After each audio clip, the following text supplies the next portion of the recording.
Bienvenidos. Hoy exploramos el mundo de la ingeniería hidráulica a gran escala, los sistemas fluviales con embalses. Nos basamos en un texto técnico denso sobre estas construcciones y nuestra misión es descubrir no solo cómo funcionan estas obras monumentales, sino por qué son tan vitales y qué las hace tan complejas. Exacto. Es una inversión en la forma en que manejamos uno de nuestros recursos más esenciales, el agua. Exactamente. Y es crucial verlas no como meras estructuras físicas, sino como sistemas integrados diseñados para dialogar con la naturaleza. Dialogar con la naturaleza. Me gusta eso. Claro, es que tienen un doble filo. Dominar el agua para nuestro beneficio, energía, riego, abastecimiento, y a la vez, defendernos de sus extremos como inundaciones devastadoras. Ajá. Son piezas centrales en la gestión hídrica moderna. De acuerdo, empecemos a desentrañar esto. ¿Qué define a un sistema hidráulico fluvial o SHF según la fuente? No son solo presas aisladas, ¿verdad? Para nada. El material de base los describe como un conjunto coordinado de estructuras dentro de una cuenca. La clave es la coordinación. Coordinación. Su poder real surge cuando operan juntas hacia metas comunes, sean energéticas, agrícolas o de protección. El texto distingue dos grandes familias, los sistemas de regulación, que usan embalses, y los de derivación. Interesante distinción. Centrémonos en los de regulación, los que tienen esos grandes almacenamientos de agua. ¿Qué buscan principalmente? Según el texto, tienen tres funciones esenciales gracias al embalse. Primero, redistribuir el agua en el tiempo. O sea, guardar y soltar. Eso. Guardan agua cuando sobra y la liberan cuando falta, alisando la variabilidad natural del río para satisfacer demandas constantes. Segundo, actúan como trampas de sedimentos, algo crucial en ríos que arrastran mucho material. Muy importante eso. Y tercero, sirven para laminar o atenuar las grandes crecidas, funcionando como un escudo protector aguas abajo. La presa es la pieza central que permite todo esto. ¿Y los de derivación, en contraste? ¿Cómo funcionan? Esos. Toman agua directamente del flujo del río, usualmente con una pequeña estructura para elevar el nivel, pero sin la capacidad de almacenar grandes volúmenes y regular a largo plazo. ¿Sin ese gran tanque? Exacto. Su gran dolor de cabeza, como apunta el texto, suele ser el manejo de sedimentos, porque no tienen dónde acumularlos sin afectar la captación. Los embalses de regulación. ¿Por qué invertir tanto esfuerzo y recursos en construir estas estructuras masivas? ¿Qué justifica esa escala? La fuente es clara. Son una respuesta directa a la irregularidad de la naturaleza. Los ríos no entregan agua constante. Hay épocas de abundancia, hay épocas de sequía, crecidas repentinas. Claro, el clima. Los embalses permiten gestionar esa variabilidad. El texto agrupa sus propósitos en dos grandes áreas: aprovechamiento del recurso y defensa contra sus peligros. Exploremos el aprovechamiento. El texto da ejemplos muy concretos que pintan un cuadro de dependencia significativa. Cierto. El primero es esa redistribución temporal que mencionamos. Guardar en temporada húmeda para usar en la seca.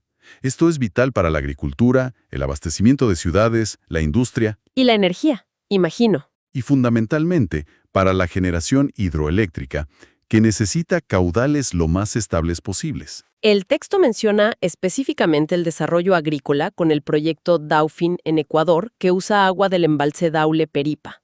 Indica que una parte importante de la agricultura tecnificada del país depende de estos sistemas regulados. No es algo menor, para nada. No. Y lo mismo aplica al abastecimiento urbano. Se cita el embalse La Mica, crucial para Quito, o los usos industriales, con parques en Guayaquil y Cuenca, dependiendo de esta agua regulada. Y, por supuesto, la generación hidroeléctrica. El complejo Paute, con la presa Malusa, y Coca-Codo Sinclair son mencionados como pilares energéticos ecuatorianos. Pilares, Posibles gracias a la regulación que ofrecen los embalses. Finalmente, hay otros usos que a menudo se combinan en proyectos multipropósito: recreación, turismo, incluso acuicultura, como el cultivo de tilapia en Daule Peripa. La idea es maximizar los beneficios de una sola gran inversión. Muy eficiente si se logra.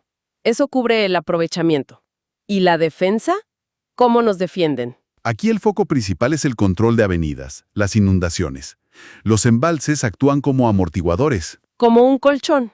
Algo así. pueden retener temporalmente parte del pico de una crecida, reduciendo el caudal máximo aguas abajo y, por tanto, el riesgo de inundación. El ejemplo que da el texto es la presa de Chone, ¿Ah, sí? cuyo diseño priorizó proteger a la ciudad de inundaciones recurrentes. Esencialmente, actúan como un gigantesco amortiguador fluvial. Y el otro aspecto defensivo es el control de asolves o sedimentos. Mencionaste eso antes. Correcto. Especialmente crítico en zonas montañosas y erosionables como la Sierra Ecuatoriana. Esto subraya la importancia de entender y gestionar los sedimentos desde el diseño. También se menciona la disposición estratégica de presas en cascada, como en el sistema Paute, Mazara, Malusa, Sopladora. Sí, una después de otra. Y la diferencia entre proyectos de propósito único y los multipropósito, como Daule Peripa, señala que estos últimos suelen ser más eficientes. Exacto. La gestión de sedimentos y la multifuncionalidad son temas recurrentes y críticos que destaca el material. Son claves. Bien, entendemos el qué y el por qué. Ahora, ¿cómo se elige dónde y cómo construir? El texto habla de elementos naturales clave que dictan las condiciones. Así es, antes de poner una sola piedra, hay que entender el entorno natural. Son tres los elementos fundamentales: la cuenca hidrográfica, el vaso de almacenamiento y la boquilla. La cuenca, que es toda el área que drena hacia el río. ¿Por qué es tan determinante? Porque define casi todo sobre el agua que llega al sitio de la presa. ¿Cuánta agua es? El caudal. ¿Cuándo llega? La estacionalidad. ¿Qué calidad tiene? ¿Cuán grandes pueden ser las crecidas? Y, crucialmente, ¿cuántos sedimentos arrastra? O sea, la materia prima. Justamente. Estudiar su área, forma, pendiente, vegetación, geología, todo eso es esencial según el texto. Es la fuente de todo. Luego está el vaso, el área que se inundará para crear el embalse. Correcto. Su forma depende totalmente de la topografía del valle. Valles anchos y planos generan embalses extensos pero poco profundos, como Daule Peripa. Más evaporación, imagino. Exacto. Y valles estrechos y profundos crean embalses alargados y hondos, como Mazar. Menos evaporación, pero quizás otros desafíos. Y aquí son vitales las curvas características que menciona el texto. Vitales. Relacionan nivel del agua con área inundada y volumen almacenado. Son la identidad del embalse, necesarias para operarlo, calcular evaporación y planificar la gestión de la inevitable sedimentación. Mencionas la sedimentación de nuevo. El texto la describe como inherente. El agua pierde velocidad al entrar al embalse y suelta los sólidos. Es un proceso natural, no se puede evitar del todo. Las partículas más gruesas, como rocas, gravas, se quedan al principio, cerca de la entrada del río al embalse. Las más finas, limos, arcillas, viajan más lejos, hasta cerca de la presa. La forma y geología del vaso, la resistencia del terreno, cuánta agua llega y cuándo, la erosión en la cuenca, el clima. Todo influye en cómo se llena ese vaso y cuánto durará su volumen útil. Y el tercer elemento natural es la boquilla. ¿Qué es exactamente? Es el estrechamiento natural del valle donde se apoya la presa. Digamos, el sitio donde el río pasa por un cañón o un lugar más angosto. Ajá, el lugar ideal para poner el tapón. Exacto. Es el sitio ideal porque permite construir una cortina, el cuerpo de la presa, lo más corta posible. Eso ahorra material y costos, claro. La figura 4 del texto lo ilustra bien. Pero no cualquier estrechamiento sirve, imagino. Debe tener ciertas condiciones. Para nada. Su geología es crítica. La roca es resistente. Hay fallas geológicas. ¿Cómo están orientados los estratos de roca? El ancho y la altura de la boquilla, la forma del valle, si es una V o una U. Todo eso importa. Todo eso, según el material, influye enormemente en qué tipo de presa es factible y seguro construir ahí. Una presa de arco necesita una boquilla estrecha y roca excelente. Una de gravedad requiere una base firme, puede ser más ancha. Una de materiales sueltos es más adaptable a valles amplios. La boquilla dicta en gran medida el diseño. Fascinante cómo la naturaleza condiciona tanto la ingeniería. Ahora, hablemos de la presa misma. El texto la llama sistema ingenieril complejo y multifuncional, no solo un muro. ¿Cuáles son esas funciones y sus partes clave? Es que una presa moderna es mucho más que concreto o tierra apilada. Es el corazón que modifica el río para generar beneficios y debe hacerlo de forma segura. Integra varios subsistemas que tienen que operar en perfecta armonía. Subsistemas. Sí, podemos agruparlos basándonos en la figura 5 del texto en 3 categorías principales. La estructura que retiene el agua, que es la cortina, las estructuras para manejar el agua, como captación y desagües, y los sistemas auxiliares de control y seguridad. Desglosemos un poco. La cortina o cuerpo de la presa. Es la barrera principal, el muro en sí. Su diseño, si es de hormigón, de materiales sueltos como roca y tierra, si es tipo arco, tipo gravedad, depende críticamente de la geología y la sismicidad del sitio. La sismicidad, clave en Ecuador. Primordial, como recalca el texto, se dan ejemplos como Mazar, que es de enrocado con cara de hormigón, y Daniel Palacios, que es de arco gravedad, ambas en el complejo Paute. Luego, las estructuras para manejar el agua. La obra de toma, para sacar el agua. Exacto. Esencial para extraer el agua para su uso. Energía, riego, agua potable, lo que sea. Su ubicación y diseño son estratégicos para asegurar que se pueda sacar agua incluso con niveles bajos en el embalse. Y muy importante, sin succionar aire o sedimentos. Los aliviaderos o obras de excedencia. ¿Mencionaste que eran como válvulas de seguridad? Gigantescas. Su única misión es evacuar las grandes crecidas de forma controlada y segura, evitando que el agua pase por encima de la presa, lo que se llama overtopping. Eso sería catastrófico. Claro. El texto advierte del riesgo de cavitación, aquí, un daño físico al concreto por burbujas de vapor que colapsan debido a la alta velocidad del agua, y menciona el uso de aereadores para prevenirlo. Son vitales para la integridad de la presa. ¿Y el desagüe de fondo? ¿Para qué sirve ese? Este conducto está en la base y tiene doble función.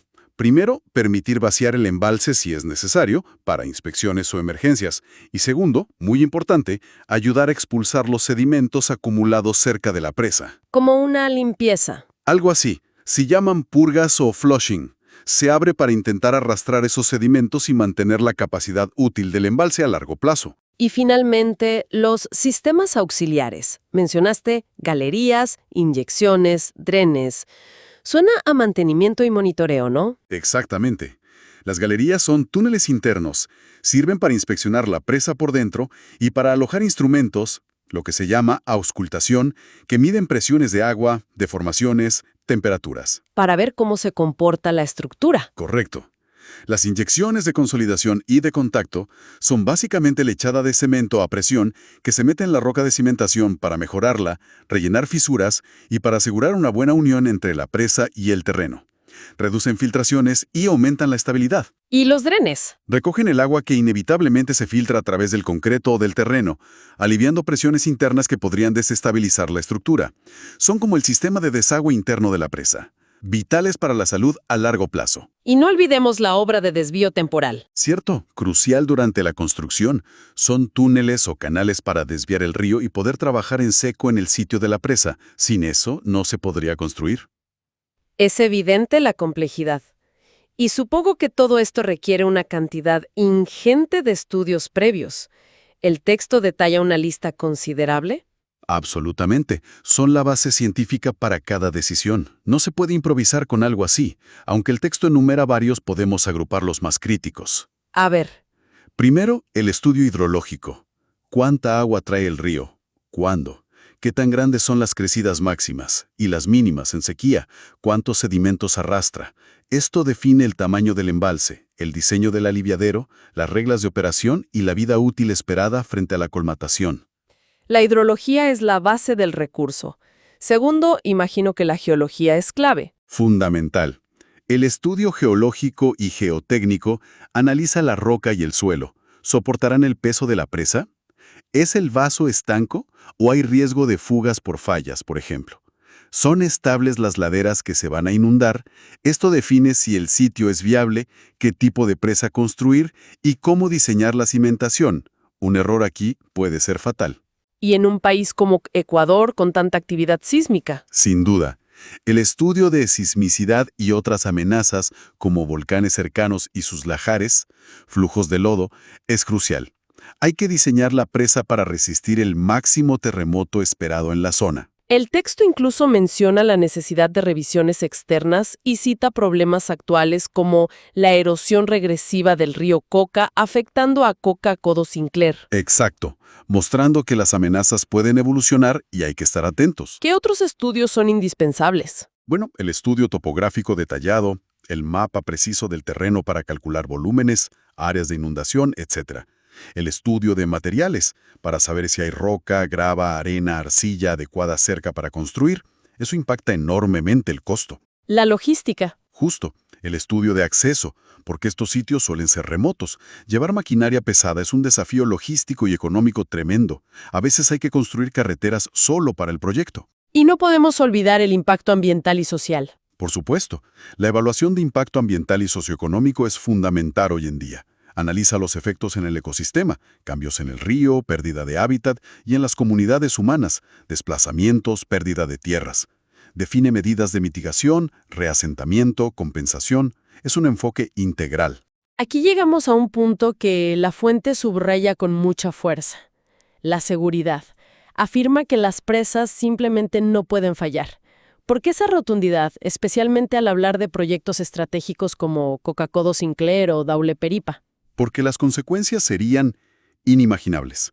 La liberación súbita de millones de metros cúbicos de agua almacenada causaría destrucción masiva aguas abajo, pérdidas humanas, económicas, afectando incluso la seguridad alimentaria y energética del país. Sería una catástrofe nacional. Entiendo. Por eso, la seguridad no es negociable. El texto la presenta como una cadena de 3 eslabones interdependientes, un diseño robusto, una construcción de altísima calidad y una operación y mantenimiento continuos y expertos. Una cadena donde el eslabón más débil lo compromete todo, si falla uno. Exactamente. Un diseño brillante puede arruinarse con una mala construcción por ahorrar costos o tiempo, y una presa bien construida puede volverse peligrosa si no se opera y mantiene correctamente a lo largo de décadas. Requiere excelencia constante. El texto sugiere que a veces falta esa constancia. Bueno, recomienda revisiones independientes en el diseño, alerta sobre las presiones en la construcción y critica una tendencia observada a veces en el contexto ecuatoriano, la de reaccionar a las crisis, lluvias intensas, problemas geotécnicos, en lugar de priorizar proactivamente el mantenimiento y la operación continua con expertos, con los mismos que diseñaron y supervisaron, idealmente. Un llamado a la vigilancia permanente. Entendido. Ahora, una vez construida y operativa, ¿cómo se gestiona el agua almacenada? El texto introduce niveles y volúmenes característicos. Son los indicadores clave para operar el embalse día a día, digamos. Los niveles son cotas o alturas del agua respecto a un nivel de referencia, usualmente el nivel del mar. Cotas. Ok. El nivel muerto de embalse, NME, es la cota inferior. El fondo técnico es el espacio destinado a llenarse de sedimentos con el tiempo durante la vida útil estimada de la presa. El espacio sacrificado. Exacto. Luego está el nivel mínimo de operación normal, NMO. Es la cota más baja a la que se puede operar el embalse, asegurando que la obra de toma funcione bien, sin chupar aire o sedimentos. El mínimo para operar. Después, el nivel normal de embalse, NNE, es la cota máxima en operación habitual. Generalmente coincide con la cresta del aliviadero o el borde superior de las compuertas si las tiene. Este nivel define la capacidad útil del embalse. Y el último es el nivel forzado. El nivel forzado o extraordinario, NFE, es la cota máxima absoluta que alcanzaría el agua dentro del embalse durante la peor crecida considerada en el diseño, la llamada crecida de diseño, mientras esa agua pasa por el aliviadero. Este nivel siempre debe quedar por debajo de la coronación de la presa, con un margen de seguridad que se llama borde libre. Entendido. Y estos niveles delimitan volúmenes con funciones distintas, como muestra la figura 10 del texto. Precisamente. El volumen muerto, VME, es el espacio bajo el NME reservado para los sedimentos, como dijimos, el volumen de sacrificio, para garantizar la vida útil. El colchón de lodo. Algo así. El volumen útil, VUE, es que está entre el NMO y el NNE. Este es el volumen activo, el tanque de trabajo. Es el que permite regular el agua almacenando en épocas de abundancia para usar en épocas de escasez y cumplir con las demandas, riego, energía, etc., con una cierta seguridad o fiabilidad. máximo que sale por el aliviadero. No se usa para abastecimiento, es solo para seguridad contra inundaciones. Entonces, simplificando, volumen muerto para durar, volumen útil para producir o abastecer y volumen forzado para proteger. Una gestión por compartimentos funcionales. Esa es una buena forma de verlo, sí. Y la herramienta para gestionar todo esto en la práctica día a día son las curvas características que menciona el texto. Suenan técnicas, pero ¿cuál es su importancia práctica? ¿Por qué son tan importantes? Son fundamentales. Son gráficas muy sencillas pero potentísimas. Relacionan el nivel del agua, la cota, con otras dos cosas: el área superficial que tiene el embalse a ese nivel y el volumen total de agua almacenado hasta ese nivel. Se sacan de la topografía, imagino. Exacto. Se derivan directamente de la topografía del vaso, del mapa detallado del valle inundado. Son como el ADN operativo del embalse. ¿Y para qué sirven exactamente? Para casi todo. La curva nivel-área te dice qué tan extenso es el espejo de agua a cada nivel. Si la curva sube muy rápido, es un embalse ancho y poco profundo, más propenso a evaporación. Si sube más lento, es estrecho y profundo. Sirve para estimar pérdidas por evaporación y evaluar impactos ambientales. ¿Y la otra curva, nivel-volumen? La curva nivel-volumen es la clave operativa principal. Te dice cuánto volumen total de agua hay almacenado hasta cierta cota. ¿Por qué es clave? Porque en la presa lo único que se mide continuamente y fácil es el nivel del agua. Con esa medida y esta curva, sabes al instante cuánta agua tienes.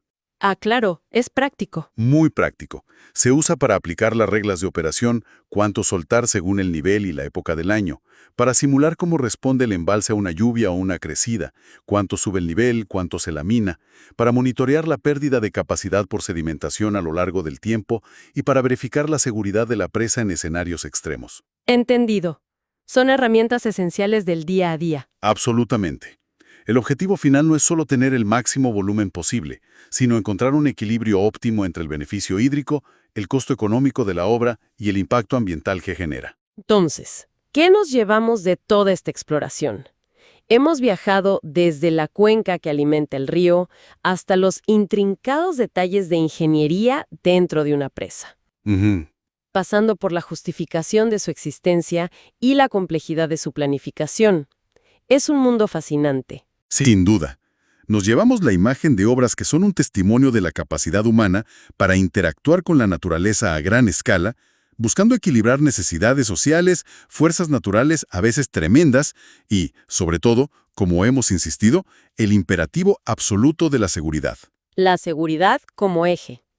Y la amplitud de los estudios necesarios, desde la geología hasta lo socioeconómico, refleja la visión integral que demandan estos proyectos hoy en día. No es solo ingeniería civil pura y dura. Y como reflexión final, partiendo de todo lo analizado, si consideramos el inmenso esfuerzo que implica diseñar, construir y mantener seguras estas megaestructuras, y los desafíos persistentes como la sedimentación que acorta su vida útil, como se mencionó para Malusa. Un desafío real. ¿Cómo podrían o deberían evolucionar nuestras estrategias de gestión del agua en el futuro? Quizás el futuro no esté solo en más presas gigantes, ¿no? Es una excelente pregunta para cerrar. Quizás la clave esté en una combinación más inteligente. Combinación. Sí, combinar estas grandes infraestructuras, que seguirán siendo necesarias en muchos casos, con soluciones más descentralizadas, con mucha más eficiencia en el uso del agua que ya tenemos, o incluso con enfoques basados en la propia naturaleza, como restaurar cuencas para que regulen mejor el agua por sí mismas. Buscar una resiliencia hídrica más sostenible, quizás. Exacto. Una resiliencia más sostenible y más adaptable a un futuro que, sabemos, viene con incertidumbres, sobre todo climáticas. Es un camino a explorar, sin duda.